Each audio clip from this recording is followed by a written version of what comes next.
thank you for being with us and for coming out on this incredibly sunny day. If you can ignore the headsets, which I'm sure make us look ridiculous, you'll be able to, I guess, concentrate on what we're going to try to say. Tim Parks has had a diverse and prolific literary career spanning 4 decades. He has been a resident in Italy since 1981, where he settled after having studied at Cambridge and Harvard. He's the author of 18 novels.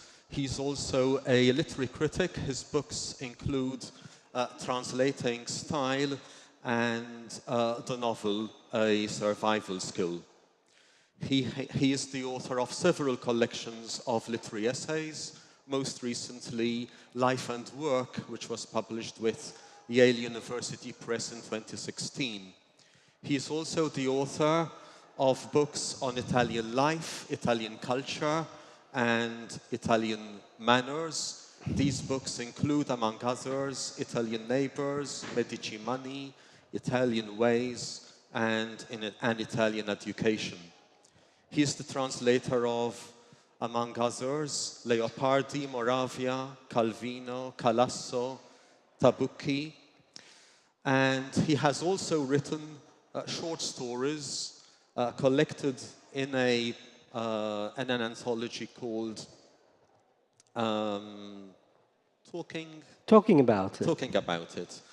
His most recent book is Out of My Head, which he himself has described as an unclassifiable book, and it is certainly a book which confounds affiliations of genre, which is something about which we shall talk very soon.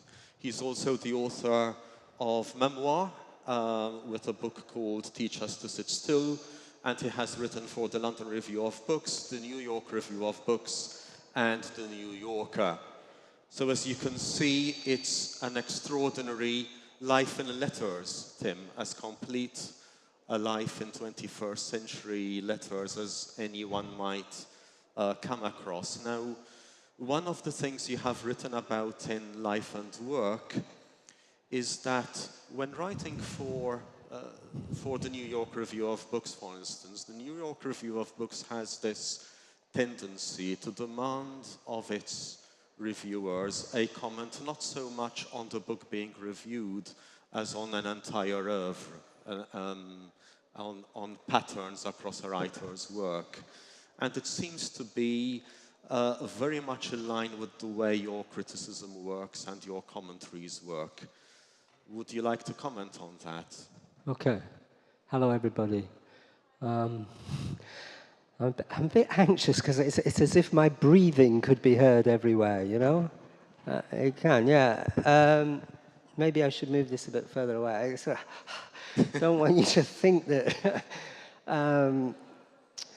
okay, this question. The New York Review of Books, I don't know whether they really officially require you to write about all of an author's books, but I realized very early that they were very happy if you started looking at not just one book, but placing that book in a writer's work.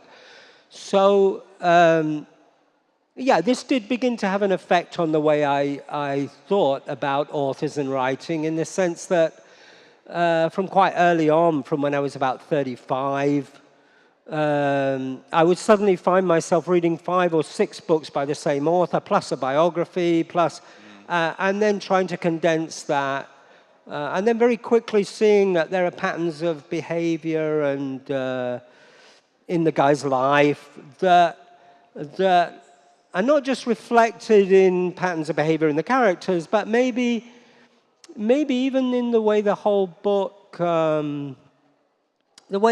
puts itself in relation to the reader, you know? I mean, somebody like Dickens, when you start reading Dickens, it's like a warm embrace, you know? He's immediately trying to draw you into something. It's very friendly. I mean, completely different from, say, somebody like Joyce or even somebody like Thomas Hardy. I mean, his first book is about a club. And you read about Dickens' life, and Dickens is obsessed with clubs and families and being inside something or outside something.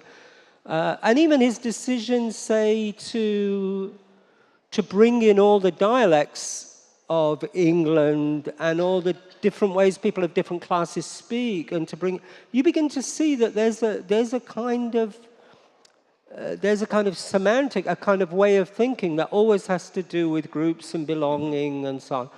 And, you know, so then you start to think about the relationship between the writer and his reader in a different way. In fact, thinking about Dickens, he's one of the very few writers who has clubs even now, you know, 150 years after his death. There are Dickens clubs, you know. I mean, there are not going to be Tim Parks clubs. You know, it's not going to happen. I'm not that. Even somebody might read my books, but they wouldn't want to join a club. I don't think that's that. Well, we might try to give them one reason why they might. If you perhaps read an extract from station announcements. You want me to read some?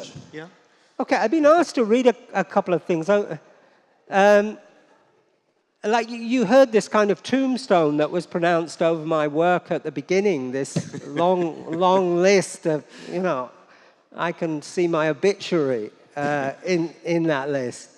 And it gets very difficult if we're doing a sort of presentation of my work to think of anything that's representative, because I do very many different things. So I've chosen three short readings, but from different moments and also different attitudes in my career. We've got competition from the back there in noise terms. So this is just a moment in a book I wrote some years ago about Italian railways. Why on earth would I write a book about Italian railways? Because I spent an enormous amount of my life traveling back and forth between Verona and Milan to teach. And I suddenly realized one day that a good way to talk about Italy was to talk about the whole world of railways and how people operate. So this is just a little moment from this book, and probably presents me in a slightly more charming light than some of my other work. Here I am after a long day's work in Milan, you know how hard professors work, returning home to Verona. Often I take my piadina to one of the stone benches on the platforms and eat to the sound of the station announcements. Many of the trains have such splendid names: Ludovico Sforza, Andrea Doria. It's a real pleasure to listen to them. Leonardo da Vinci, Tiepolo, Giorgione, Michelangelo. The station announcements are pre-recorded in segments and then tagged together, presumably by computer, as appropriate. And as a result, the words come in little mechanical rushes. Di prima e seconda classe. Con servizio di ristorante e minibar. And then a dramatic flourish when one of the big train names is pronounced. Michelangelo! Vivaldi! Apparently, it was impossible for whoever recorded the initial pool of information not to read out such glorious names without intense and understandable pride. The same goes for the names of one or two of the big city stations. At the announcement, for example, of Genova Piazza Principe or Venezia Santa Lucia, there's a sudden increase of volume and urgency that cuts through the monotonous flatness of the PA system.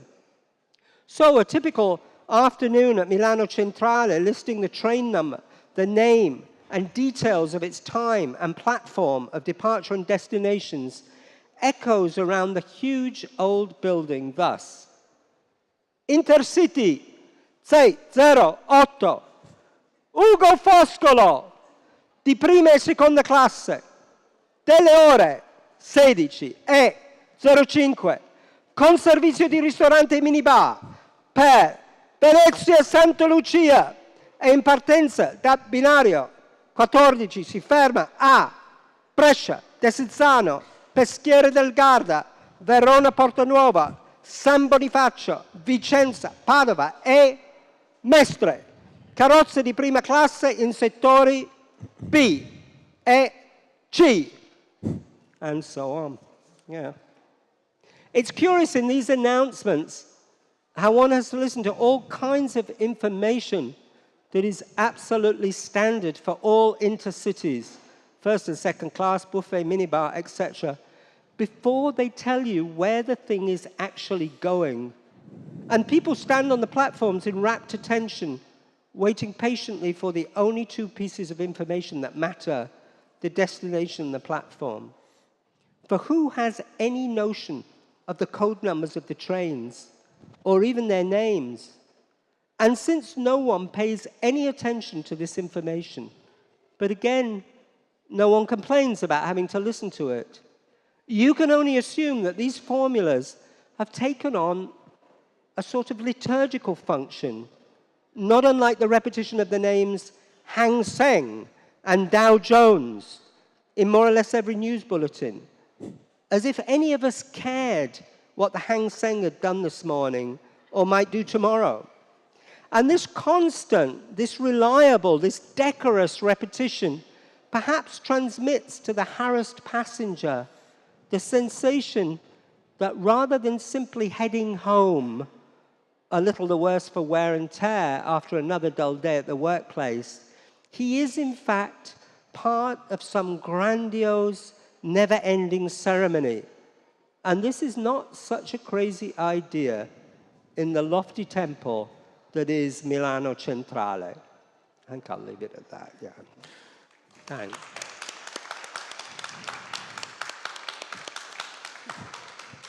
It's a great passage, Tim, and I would say emblematic of a style you have across these books like Italian Ways, Italian Neighbors,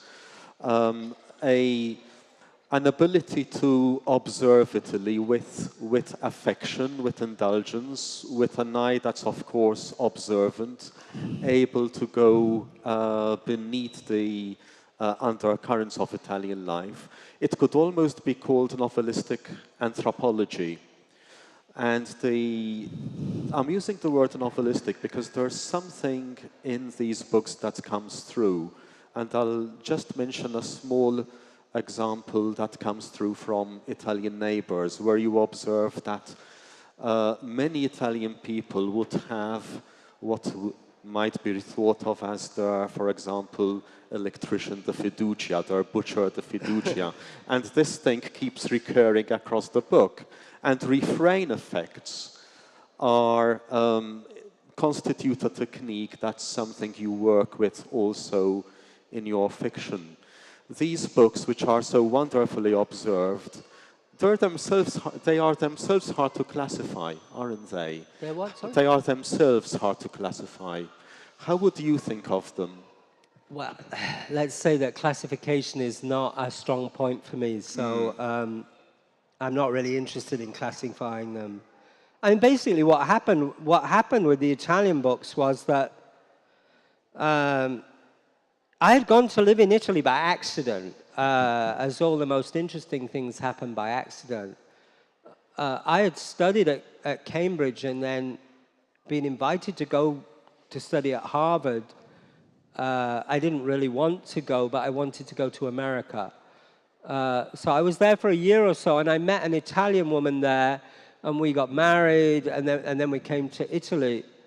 I had no real desire to be in Italy, but it seemed like a good place to be if I wasn't going to be in England, as it were. I thought I could kind of underachieve in peace in Italy. You know, people were saying, why has Tim left the university and why has he got no career and why isn't he able to publish the stuff he's writing? So it seemed a place to hide. And then after about 10 years, you suddenly realize, well, I've got all this stuff to write about, and also I've realized how different I've become living in Italy, how different I am speaking Italian. My personality's changed. And this dynamic around me changes everything. And you begin to understand that, you know, the idea of the individual is something of a myth or a joke, and we all change enormously according to how we are. And so then you just think. Actually, I was invited to write about Italy by a publisher who had published Peter Mayle on Provence. Yes, you're in Provence. These very soft kind of books about France that the English like to write.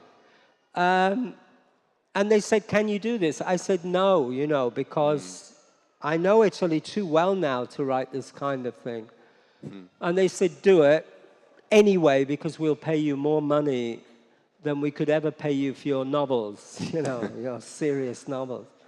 So I thought I'd have a go. And it was suddenly terribly interesting to write about Italy. And I sent the first 2 or 3 chapters to the publisher, and they said, yeah, you were right that you can't do this.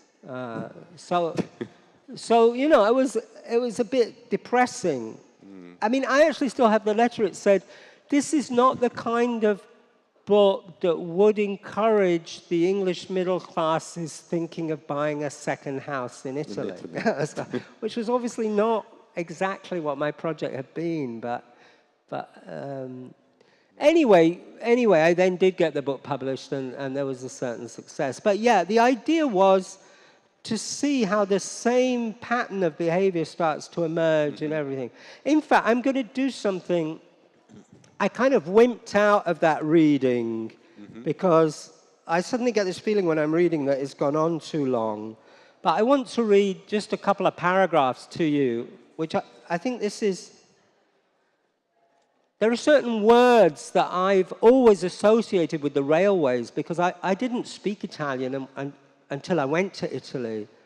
And I learned Italian in Italy, and there are certain words that you learn in the railways, like anziché, you know.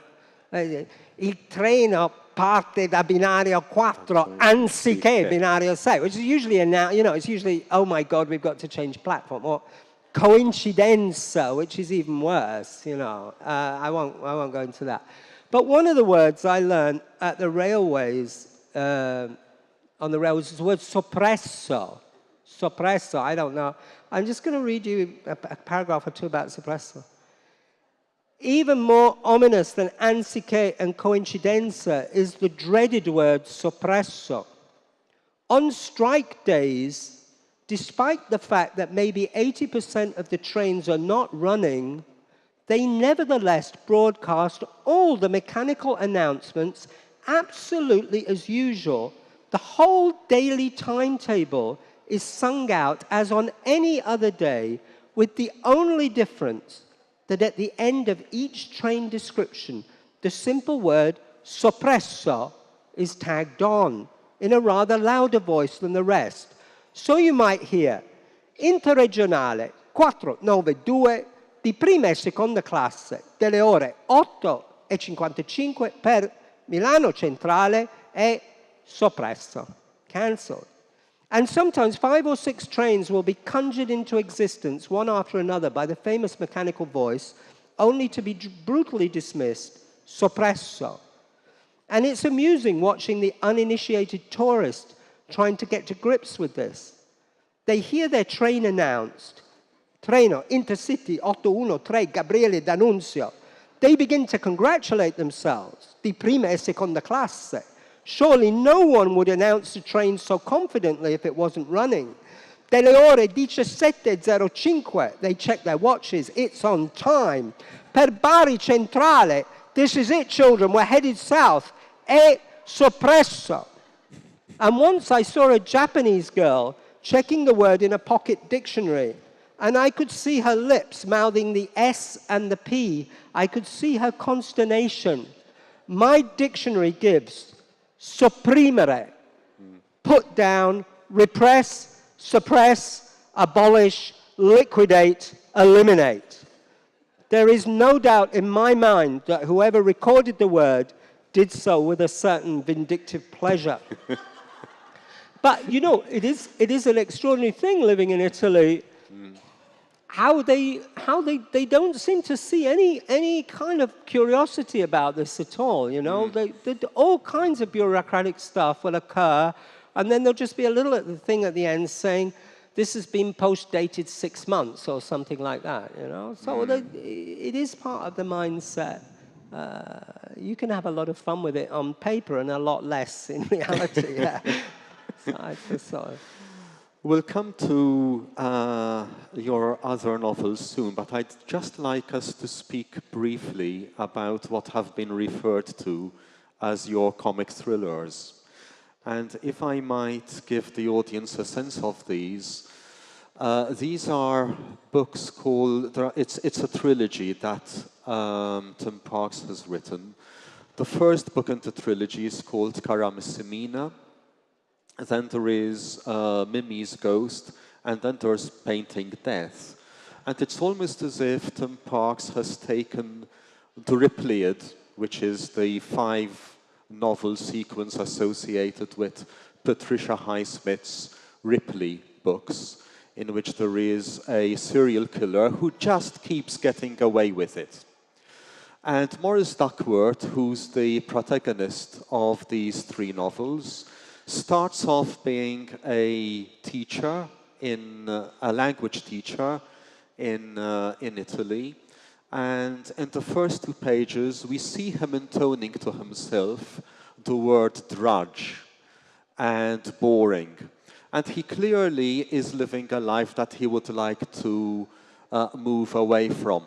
So there is that sense of a Tom Ripley sensibility, but there is something quite different here. The tone is altogether different. There are touches of comedy coming in. There is again the closely observed nature of Italian life and manners coming in. And with all of these being set in Italy, what's interesting as well about them is that they mark themselves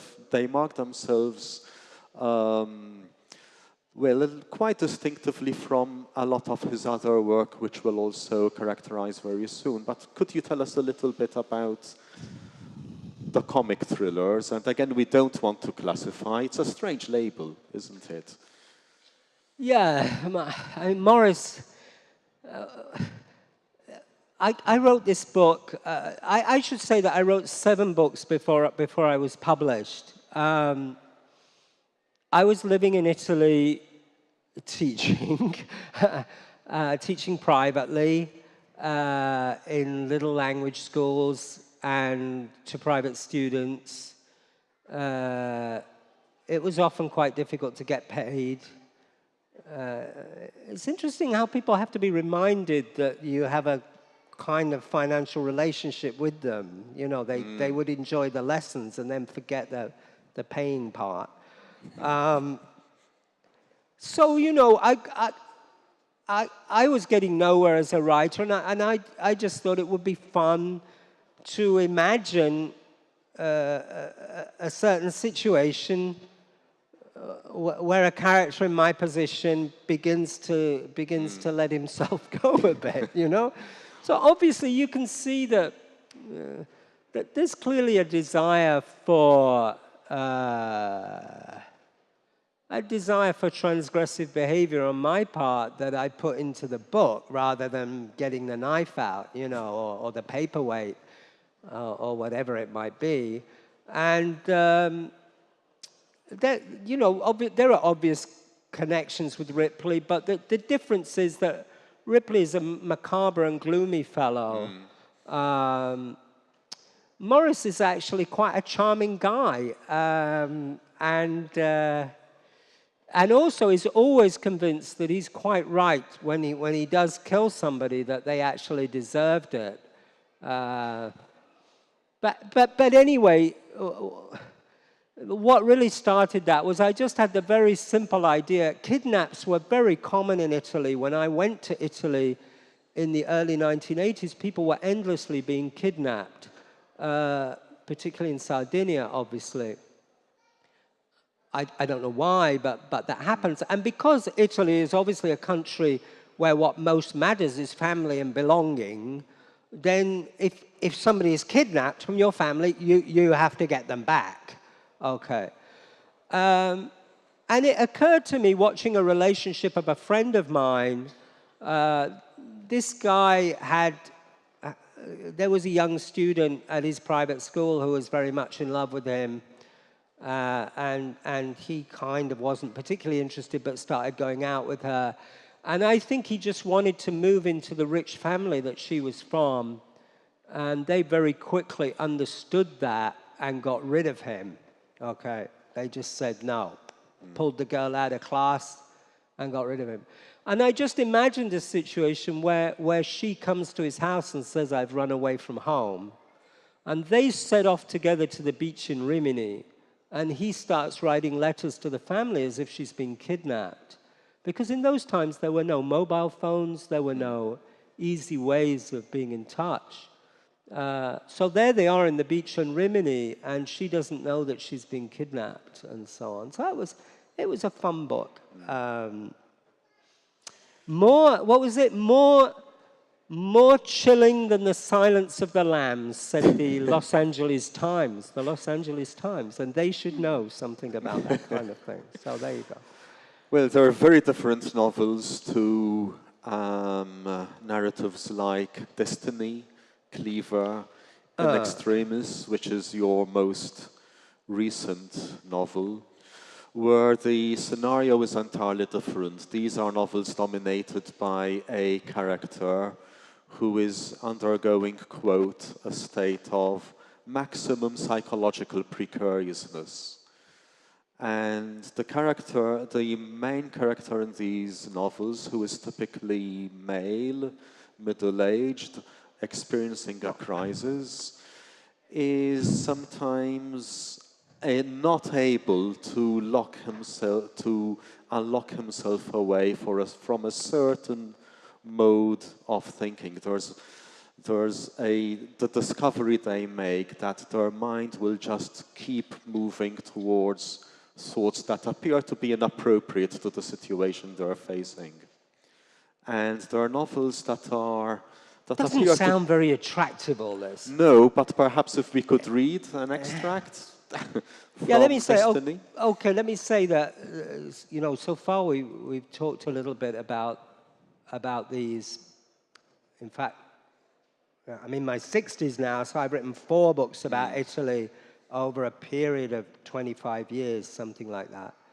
And these 3 crime comedy books, which were written also over a period of 30 years. But really the work that I'm most interested in is a much more intimate look at individuals in families and at the tension between a sort of family narrative or a marriage narrative and the actual reality that an individual is dealing with. I'll read you the opening pages, if I can find them, damn it. I'll read you the opening 2 pages to a book called Destiny, which is probably one of the strongest things I wrote. In a way, these pages are a sort of warning, beware, because this book is perhaps not going to be what you want. So do put it down before you need to go on, or if you want to go on, enjoy it.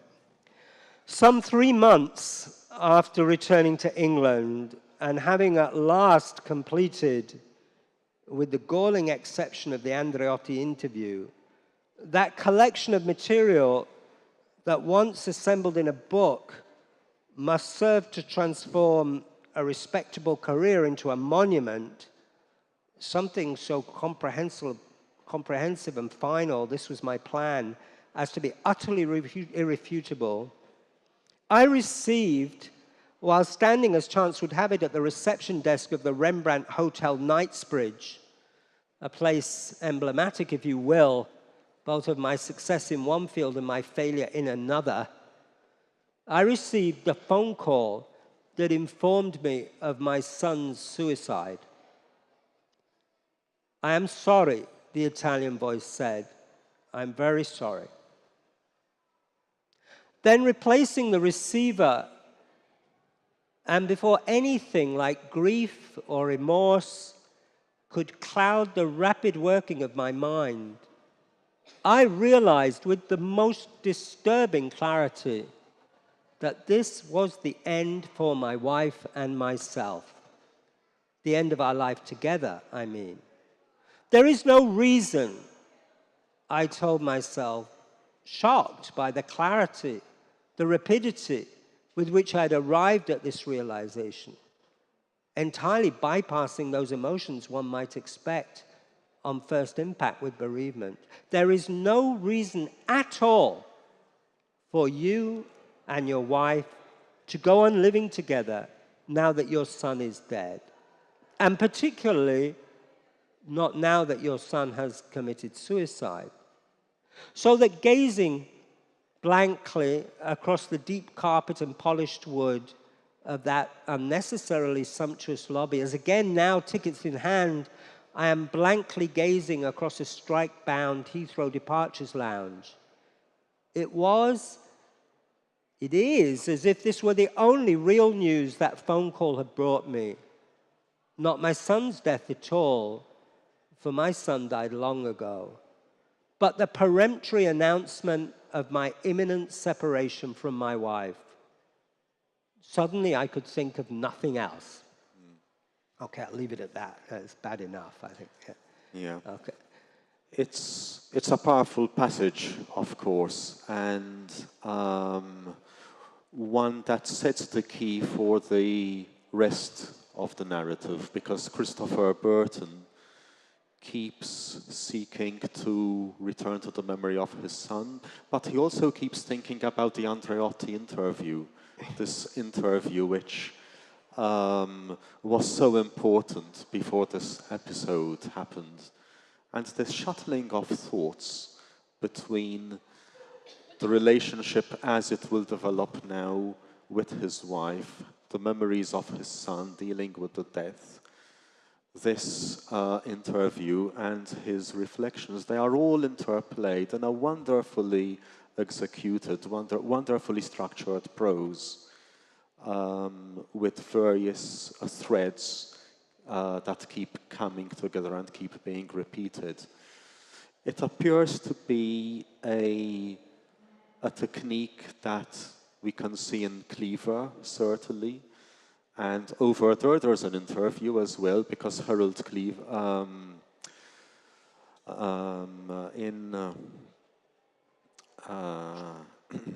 In three or four of the books. Yes. Yeah. Life keeps happening all at once, of course, you know. The food you ate in the early evening is still there in the middle of the night, along with a lot of the conversation that went with its digestion. And you wake up and there it is. Inappropriate thoughts are constantly with us, as if other parts of our life were still going on even though we're not there. It's as if it's extremely difficult to live entirely in some imaginary present moment. Then if you have a character, or you have a situation where a character is deliberately not thinking of one thing, so that as other thoughts come, you deliberately entertain them in order not to entertain. I mean, we all know those situations where you have to face a difficult conversation with a partner or with your boss at work, and this keeps coming along and you keep pushing it away, and so on. So one of the problems with language, of course, is that it's very linear. You know, it's one word after another, and blocks of sentences. And people go to writing for clarity, usually, and writing appears to put the world in control, you know, so that when you read a book, however painful the material might be, you have a feeling that somebody got control of it. I mean, you know, they put it down on the page, and it's that. So, so in these books, what I'm trying to do is to have a tension between that control and a loss of control. So, you know, there he is trying to think about his son, and the thought that just keeps coming back is, you're going to leave your wife now. It's almost like an aesthetic of digression. Also, you get these very long sentences which you begin to realize are a sort of his desire for control. He has these lovely long sentences, and then and then there'll be some terribly short sentence which brutally deconstructs everything that's come before. So, you know, it was technique. You used the word technique. Let me say this was genuine. I mean, obviously, I've read other people who've done some similar things. Gadda, for example, in one of his books does similar things. Thomas Bernhard does similar things. Leopardi in his diaries does similar things. But honestly, you know, I've had periods of my life where my mind wasn't an entirely happy place to be. So I was just trying to deal with that and just show the kind of craziness of trying to use language to get control of lives. So a lot of the book actually runs contrary to a lot of ideas about the positive nature of language. I mean, language is actually a perverse thing in the hands of our hero here. So I won't say more than that. In Extremis, which is your most recent novel, is reminiscent of this mechanism as well, and it also has a corpse at the center. It's all about whether the protagonist will actually be in time to see his mother before the funeral ceremony takes place. And again, there is that sense of an aesthetic of digression, but with a sense of affirmation coming in towards the end, which is perhaps, in terms of tone, a little bit different to some of the other novels. Do we really want to talk about In Extremis now? I mean, how much time have we got? We've got about 20 minutes left.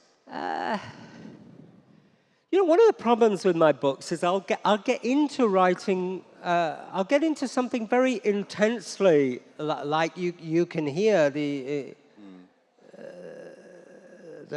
sort of obsessive intensity already coming over in that first page of Destiny, and I think the books, for somebody who begins to enjoy that rhythm and movement, I think the books work.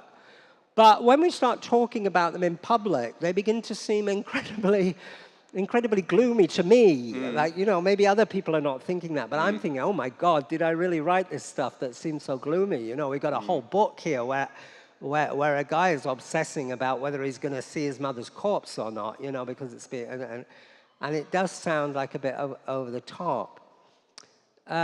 So can I take an interlude and actually talk about another book that just came out just before that, and then maybe we will talk a bit about. So before In Extremis, I'd written a book which is completely different, about a marriage written over. It's a series of sections about a marriage that takes place over about 30 years and ends. I don't know if we need to say ends badly. It's probably a good thing that something ends if it had to end. And in these various sections, it's very difficult to get a sense of a trajectory. You know, you get a feeling that something has been going on, and that the protagonists don't really understand very well what their marriage is or why all this has happened. So I'm going to read a little bit from this, just because it's much more fun. I don't know if I can read you this whole story. I will probably just suddenly stop reading at a point where I feel you've had enough. But obviously, I may get that wrong. This is a story called Goat. Mary was brilliant with names. She had so much fun with them. Coffee had a name. It was Fifi. And tea was Tiwi. That was in her younger days when Mary's Scottish accent was stronger. Though sometimes she would bring the old words out, even in middle age, when she was in a good mood. London was the dungeon. Paris, for reasons Thomas never fathomed, was Old Weepy. But it was the names of pets, friends, children, and partners that most inspired Mary. Her flatmates, when Thomas first met her, Liz and Patty, were known respectively as Shuffle and Sharpie, and Mary herself was Cane. One drunken evening, the girls had explained to Thomas how each of these names came to be, an intricate series of shifts and transformations that had seen Patty become Mama, then Shasha, then Shaman, then one day, after she'd said something particularly unpleasant, Sharp, and finally, with a little more affection, Sharpie. Quite how Liz had become Shuffle, Thomas couldn't remember. Perhaps her surname came into it, perhaps her dancing skills. Mary had been Mayhem, then Hurricane, then Cane, a hint of hurry and a hint of chastisement. Patty laughed, admitting it was always Mary who thought up everything, and Mary, in the end, who decided which name stuck. Thomas also laughed, stroking a cat that had originally been Bilberry, then Berry Boo, then just Boo Boo. Boo Boo, Mary cried delightedly, rubbing faces with the black cat. Do you like our new friend, Tum? I think that'll probably do it. Yes. That'll probably do it. No, let's get up to the goat. Thomas accepted this reference to his healthy appetite with good grace, but in no time at all, perhaps because stomachs do grumble sometimes, and sometimes couples argue, he had changed from being Tum to Tom-Tom, grumble, and finally grump. Grump yourself, Thomas told her, since Mary was famous for complaining. Big grump and little grump, Mary elaborated, looking to patch things up. So now the couple both had the same name. Then Grump became Gripe, and Gripe became Pipe, and Pipe Pip, and for a while this neutral monosyllable stuck. And both of them were Pip. I love you, Pip, she said. I love you, Pip, he replied. Until the evening that someone on television said, you really get my goat. And later that evening, Mary said, I wish somebody would get my goat, for Christ's sake. And towards midnight, and perhaps this was their happiest evening ever, Thomas and Mary were in bed calling each other goat. And they would be goat to each other now for 20 years and more. And they wrote letters to each other beginning, Dear Goat. And they started phone conversations saying, Hi, Goatie. And in the filing cabinet under the stairs, there was a big file entitled Big G and another file entitled Little G. And when mobile phones arrived, each entered the other in the address book as Goat. Okay. It is interesting, some couples, that they both have the same name for themselves. There is a kind of pathos about that, as if their identity had been invested in the same name. And of course, then it gets so much more difficult when the marriage isn't working and somebody doesn't want to be called Goat anymore, as it were. It's a wonderfully observed novel, as you've described it, of 30 years of marriage, changeable weather, you've referred to it. Yeah, And yeah. it's a great fictional observation of how marriages can develop. Can I speak just can we speak just briefly about your criticism? Because you have distinguished yourself as an essayist. Your blogs in your contributions to the New York Review of Books are now a fixture, and I think one of the distinctive things about your writing is your willingness to call out commonplace sentiment about literature and what we think about literature. And then if we look at a book like where I'm reading from, which is a collection of essays, interestingly subtitled The Changing World of Books, one of the things you talk about there is the assumption we make that literature, like democracy, must always be praised to high heaven. And the entire book, and of course some of your entries in the New York Review of Books, undercut that a little. There is a sense that literary culture sometimes works on the basis of advocacy for literature without necessarily looking for close engagement with the nature of a work and why certain works that don't necessarily get picked up in certain commentaries might be worth looking at more closely. And clearly this is something that is a matter, a theme, that you return to across a number of your essays. With elegance, it must be said. Elegance. But with pointed elegance. And that trenchant pointedness is, I think, a Tim Parks trait. Yeah, if you're going to write things that people are going to hate, you might as well at least try to be elegant in the way you do it. How can we deal with what is actually quite a big subject for me in a way that will make sense? I think first it's important when anybody's talking about books or indeed anything to get a sense of where they're coming from and the kind of position they tend to take in relation to other people in the world. I didn't know they were listening so far back.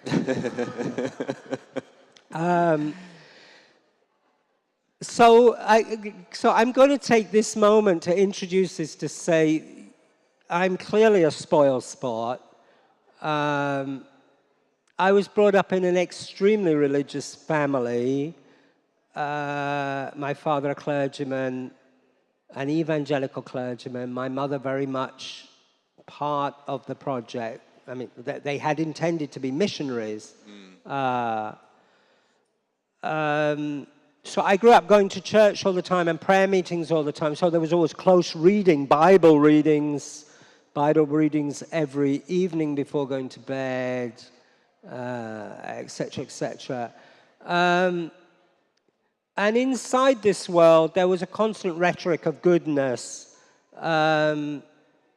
which was sometimes evidently false. Not that my parents were false, but that I think many of the things that they believed were aggressive and so on.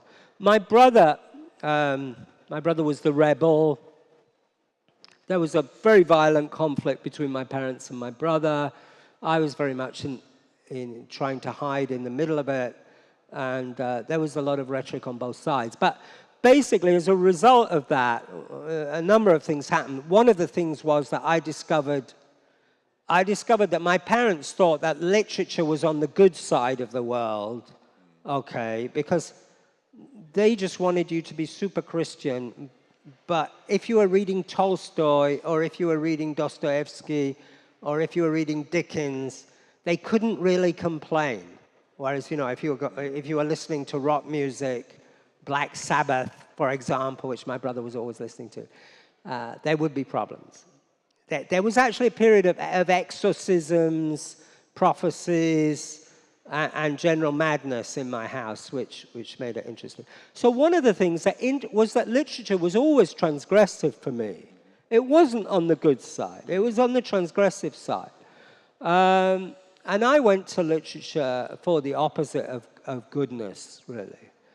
Now, later, moving into the world, I see around me a constant rhetoric that say reading, you have to read, or for some reason your life will be crippled. And, well, reading, of course, is wonderful, and I do an awful lot of it.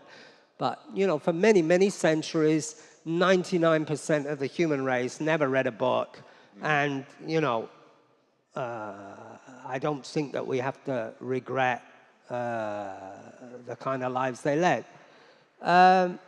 In the literary side, one sees this constant belief that literature is somehow on the side of the good, that it's on the side of a liberal community. And no questions are ever asked about why, after 150 years of liberal writers writing urgently about social problems, so little,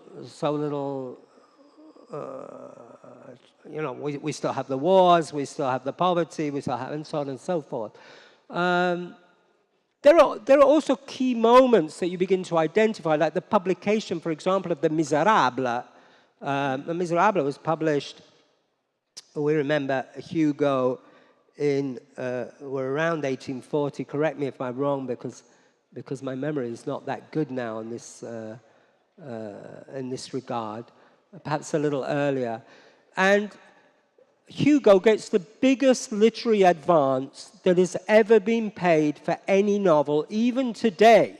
Even today in the world, where some novelists have seen huge advances, Victor Hugo got a bigger advance. Okay. How did he get this big advance? The guy who bought the book did not even read the book before agreeing on the advance, which was an advance that was so enormous that it threatened, obviously, he had to borrow a huge amount of money to make it happen. Why did it happen? It happened because Hugo said, look, this is a book which is going to take the side of the poor, and you can sell it as taking the side of the poor. You can also sell it as a book about a France that was actually victorious at Waterloo and didn't actually lose at Waterloo, which was a very curious idea, because we know that actually France did lose at Waterloo, but he kind of... So basically, there was a project of signaling the virtue of the book, and there's a very famous preface where he says, as long as people suffer in the world, this book will be needed, and so on and so forth. And this was actually used quite blatantly to make, because Hugo had such a reputation that they felt this book would then be able to sell. Now, nothing in this book, actually, though, would induce anybody to make an act of charity. You read somebody like Leopardi, who was writing in his diary at the same time, and he was writing foregrounding suffering in books in order to create compassion in the reader is a way of making the reader feel complacent about his own ability to feel suffering for somebody else.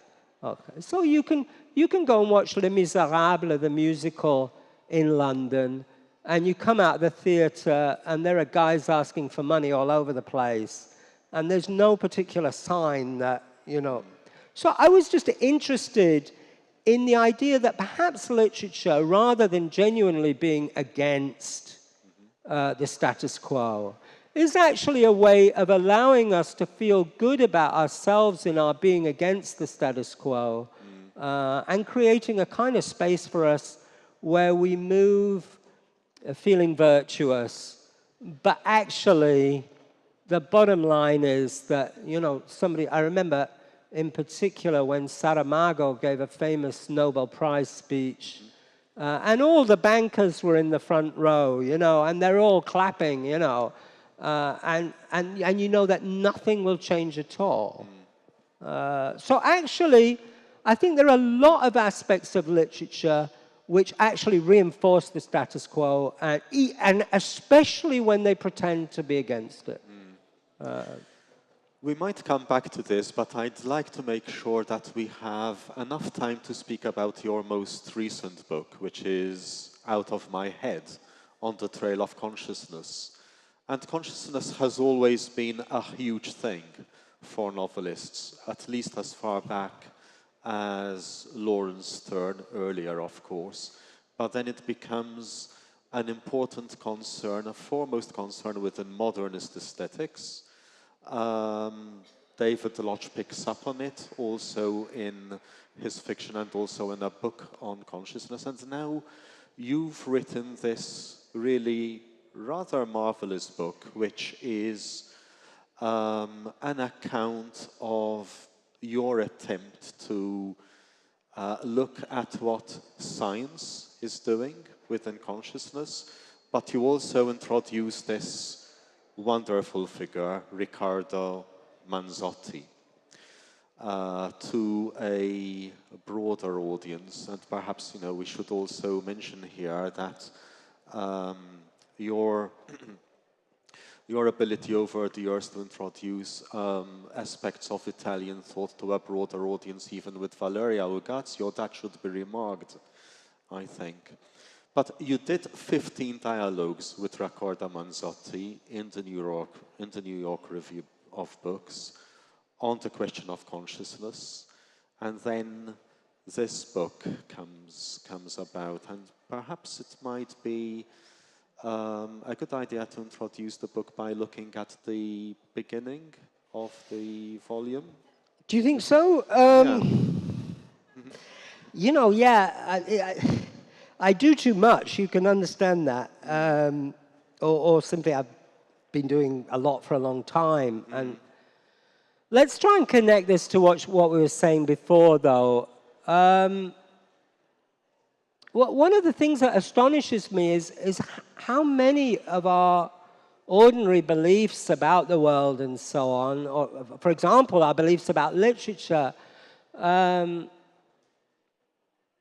we don't really examine them very carefully and look at them very often. And we accept the authority of people, experts on TV, and so on and so forth.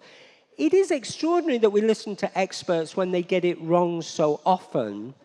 You know, that they tell us Hillary Clinton's bound to be elected. I mean, 90% chance or 99, and then the next day you're surprised, and so on and so forth. In all, you know, they even get the weather wrong still from time to time. And consciousness, for example, is another area where they, you know, now we're very frequently told that our perception of the world is basically a sustained hallucination that bears very little relation to what's going out there, and that actually our experience is all in kind of inside our head, and so on and so forth. I would like actually to introduce this book by telling you how it happened that I started thinking about writing it. I got involved in a conference at my university. I was just roped in. There was one of those events where they wanted scientists to be together with artists, okay? So when there are things like this, you know there must be funding from the European Union or something like that, because you know that the scientists don't want to meet the artists, and you know that the artists really don't want to meet the scientists. So there was funding. The conference was called When Art and the Brain Collide, which was a very unhappy title, I thought. There was a guy there called Semir Zeki. Semir Zeki is a big professor in London who has the chair at London University of something called neuroaesthetics. He partly has the chair for neuroaesthetics because he invented the word. And of course, you know, this helps, obviously. So the idea of neuroaesthetics is that you study the brain and you watch what happens in the brain when people look at a work of art, and that tells you what an aesthetic experience is. And of course, they show you pictures of different colors in the brain relating to different areas of movement and different areas of electrical activity when looking at a particular thing. Okay. Obviously, you get them to look at a different thing, and there are also different colors and different things going on. So at the end of the day, it's not clear what has actually been said, except that, surprise, surprise, things are happening in the brain when we do things. But also, funnily enough, when we don't do things, there are things happening in the brain. Anyway, so I was there at this conference, rather bored at this point, and Semir Zeki was saying, well, you know, you can see that this activity relates to the image in our head. And all of a sudden, a guy jumped up in the public and said, Professor Zeki, there are no images in our heads. Everybody was just like, oh, finally, somebody, you know, who is this nutcase? And he says, well, you know, the neuroscientists have been looking in the brain for ages and ages, trying to pin down where experience is happening. And of course, we know now millions of things about, you know, what's active where and so. There are no images in your head. Nobody's ever seen an image in your head. Nobody's ever found a smell in your head. Nobody's found a sound in your head. The point is that the only place there is the visual experience is out of your head. Right? So that was where it began. And I remember going home and thinking, are there images in my head? And sort of closing your eyes. And you suddenly realize, well, you know, I'd find it difficult to get off the stage if I closed my eyes, obviously. I need the world to see. If you think about a face, I think about my daughter's face. I kind of have an idea of it, but I can't conjure it up immediately, daughter's face. Some people say they can. That's it. I think one knows those experiences where, for example, you're waiting at an airport to see somebody you haven't seen for a long time, and you're watching hundreds and hundreds of people appear. And you know every one of them is not the person you're waiting for. And you know that when that face appears, it will totally confirm your knowledge of that face. But you couldn't close your eyes and see that face before. So I just became interested in this whole question then, which Manzotti was obsessed with, which is, where is the location of experience? Okay, where is it? Where does it actually happen? And he has a very adventurous position that the object that you see, your experience of the bottle, is the bottle. That there's no bottle inside your head, right? There's no. So I then had another piece of good fortune from European Union funding. You know, I got invited to Heidelberg out of the blue. They wanted writers to talk to scientists or philosophers. Mm-hmm. Again, it's hard to understand why. So I had the chance to go to Heidelberg University, which is a big university, and I thought, well, I'll go and talk to philosophers about Manzotti. Manzotti's a philosopher, and he was originally a robotic engineer, and then he did a degree in psychology, and then he did a PhD in philosophy. So he's kind of all over the place. And I went to Heidelberg and talked to, they have a very big neuroscience department and talked to neuroscientists, philosophers, child psychologists, and so on about perception and consciousness and about Manzotti's theory. And the whole experience was completely fascinating, also thinking about one's own experience constantly all the time, constantly trying all the ideas actually on what it feels like to be alive. And you suddenly realize that there are an awful lot of things about how it feels like to be alive that you'd never really set down before. So, that was the idea of the book. And the idea of the book was not to say it's really like this or it's really like this, although I did want to present Manzotti's ideas, which are interesting.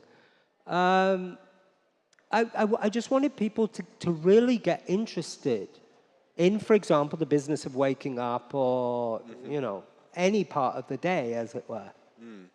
Do I really need to read something after that? I don't think so, maybe not. Perhaps it might be a good idea to take 2 questions from the audience. 2 excellent. or 3. The audience. Oh, we have a question. Thanks very much, Tim and Devan. Just following on from what you were saying there about how your research into consciousness has changed the way you think about daily rituals.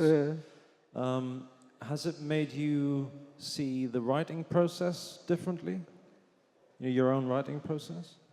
Well, it certainly made me start thinking about words differently. It really is fascinating. That neuroscience, how long has it been going now? It's been going since the mid-late 19th century, when they started getting into the brain and looking at things. And obviously it's had huge advances in the last 30 years. So they know, for example, what part of your brain is active when you speak or when you write. But there are no words in your brain. There's no part of your brain where there's a word. And if you speak French or German or Italian, they won't find that different parts light up. And if one part of the brain gets knocked out, stuff will move somewhere else usually, depending obviously on what we're talking about. So then you just start thinking, well, where do words actually attach? Where are they? And I had the immense good fortune. This guy Manzotti is a very charismatic guy. He goes all over the world presenting this approach. But he's also a very open guy. So we would talk a lot about language, which he hadn't thought about a lot. And we started beginning to feel that what we're talking about with language is basically performance. Right? That one could think about language, for example, the way you think about dancing. Somebody teaches you to move a few dance steps, and you do it. You do it 2 times, 3 times. You start to remember. Don't ask me to do it because I can't dance. But so where are the dance steps? The dance steps are there when they happen. Okay. So words are there when we speak. Then we've got the question of speaking silently. But we all know that when we speak silently, and here science comes to our aid, there are things that move in our throat amazingly when we're thinking in words and so on. And so with writing, and I'd always felt this about writing is a performance. And I think one of the hard lessons that you learn when you start to write, like before you start writing, you always think, I know what the story's going to be. It's the same with essays, isn't it? I've got this sorted now. And then you start to write, and all of a sudden, my God, I have to do it now, and it's not coming. Okay. So, Philip was here, Philip O'Kelly, strange name. And he was talking very much about how much work you have to do trying to write, and then you'll get a sort of performance that'll start to happen for you. So I think about writing very much as a performance, with the advantage that then you can keep going over it and over it, But I must say, I feel much more happier now about that whole feeling that actually, even as one's thinking and talking and everything, one is as it were, performing a very complicated series of dance steps that have been rammed into us since we were like 0. People just constantly talking and talking and talking to you, and you gradually repeating and repeating and repeating, and then seeing that the world responds when you say, you know, water, and you get some water, and you say it better, you more reliably get it, and so on. So yeah, that's all I can say about that for the moment. Yeah. Have we terrified everybody at this point? We have time for perhaps one more question. Yeah. It might be a silly question. Excellent. But as you can tell, I'm a native English speaker. Uh-huh. And you sound very convincingly English to me. Oh, good. When you're in Italy, do they think you're an imposter, or do you pass very well? Oh. Well, you know, we know that there's a, you know,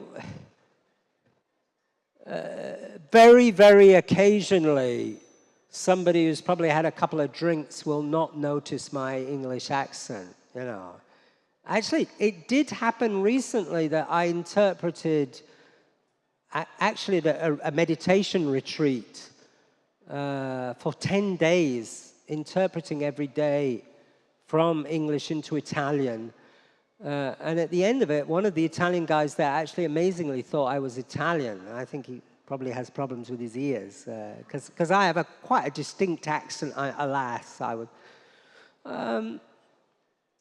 Italy's very interesting on the question of belonging. The Italians, as I've said before, I genuinely believe that in the Italian mindset, positions in families and in groups of belonging are very important. And Italians are very hospitable, so a person from outside will be welcomed in as a guest,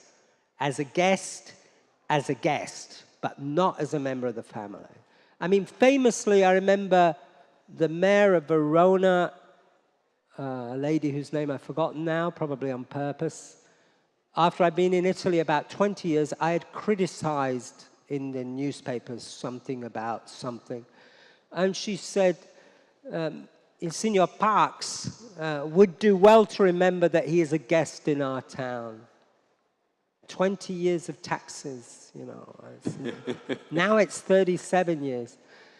Interestingly, then when you move to things like dialect, you know, even people who are Italian obviously will not learn a new dialect. You don't learn new dialects. So that's a complete belonging situation. And there you can never belong.